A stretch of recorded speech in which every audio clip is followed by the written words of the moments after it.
最後のゲーム会場へ。Yes, kali ini gue akan nge-breakdown season kedua dari Alice in Borderland, khususnya di endingnya. Di endingnya nih menemukan banyak banget pertanyaan dari para pecinta serial Alice in Borderland. Dan setelah gue nonton, gue memutuskan untuk nge-breakdown teori-teori yang terjadi di makna kartu Joker yang ada di atas meja. Di sini gue mau ngebahas 3 teori yang gue temuin di makna kartu Joker tersebut. Yang pertama, kita akan bahas dulu apa makna dari Borderland itu sendiri. Di season kedua kita tahu dibuka dengan adegan tembak-tembakan cukup intens dan bikin senam jantung.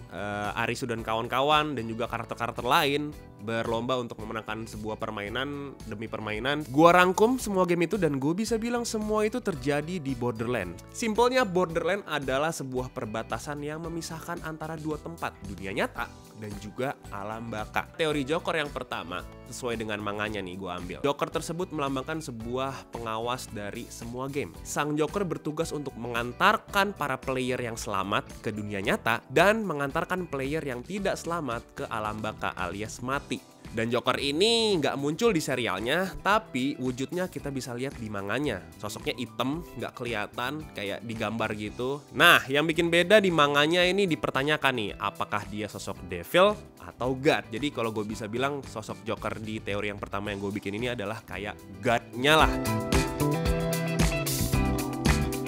Kita lanjut ke teori yang kedua. Kita buka dengan pertanyaan, kenapa mereka bisa berada di sana? Kan kita di season kedua udah lupa tuh ya, seakan-akan kita kena ilusinya juga nih gimana awal mereka bisa masuk ke Borderland, terus visanya juga udah nggak disinggung lagi di season kedua ya. Semua player yang ada di Borderland pastinya harus menghadapi ujian untuk mempertaruhkan nyawa mereka sendiri. Setelah menyelesaikan semua game dan khususnya game terakhir nih, Arisu sama Usagi udah menyelesaikan kroket di Queen Love dan terlihat juga petasan udah mulai meledak-ledak di atas. Itu melambangkan kota Tokyo yang terkena meteor ya. Seketika mereka langsung ada dalam kondisi koma di mana mereka mempertaruhkan nyawa mereka sendiri. Dan semua player yang ada di Borderland adalah korban dari jatuhnya meteor di Tokyo. Mereka mau lanjut ke kehidupan nyata atau mereka harus gugur ke alam baka. Ketika kita membahas tentang dunia nyata dan juga alam baka, ini berhubung ke makna Joker yang kedua nih guys. Ini bisa jadi juga sosok Joker yang terjadi di makna yang kedua ini adalah villain utama di season ketiganya nanti. Alias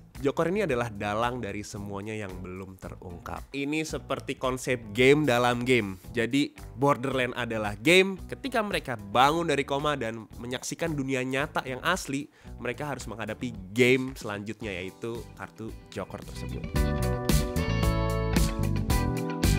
Kita lanjut ke teori yang ketiga dan pertanyaan yang muncul adalah apa tujuan dari gamenya? Intinya dari semua game yang dihadapi para player, konsekuensinya pastinya adalah nyawa. Di ending setelah para player bangkit, kita jadi tahu kalau Borderland terjadi di fase koma para korban. Alice in Borderland season kedua episode ke-8 dijelasin tuh kalau Arisu sempat koma dan sempat tidak ada detak jantungnya selama 1 menit. Berarti kita bisa bilang Arisu sempat mati dalam 1 menit. Kejadian-kejadian di Borderland itu berlangsung 1 menit di dunia nyata. Dan pada endingnya para karakter lain dan juga Arisu memutuskan untuk menolak hidup di Borderland. Mereka yang menolak adalah mereka yang punya tekad kuat dan punya tekad yang besar untuk kembali hidup. Dan mereka semua yang memilih untuk stay atau yang mati, mereka tidak cukup punya keyakinan besar untuk hidup kembali di dunia nyata.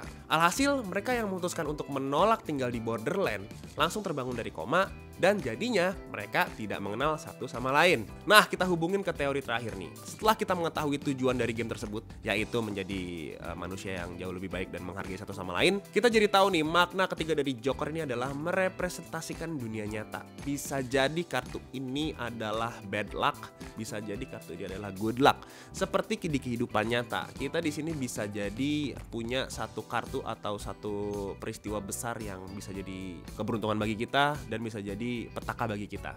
Nah, itu jadi sosok kode sinematik dari serial ini ditutup dengan kartu Joker. Nah, itu dia ketiga teori yang gue udah bahas di sini. Jadi intinya kartu Joker itu punya banyak banget makna karena ini adalah sebuah kode sinematik yang diperlihatkan di season kedua ending Alice in Borderland. Banyak banget interpretasi yang bisa gue ambil di sini, tapi harus beralasan ya. Jadi kalau misalkan kalian punya teori lain atau makna-makna lain tentang kartu Joker tersebut, kalian bisa share di kolom komentar. Sebelum kita menutup breakdown kali ini, gue ada pertanyaan yang belum terjawab sih sebenarnya. Yang pertama, apakah mereka semua bangun di saat yang bersamaan ketika game berakhir?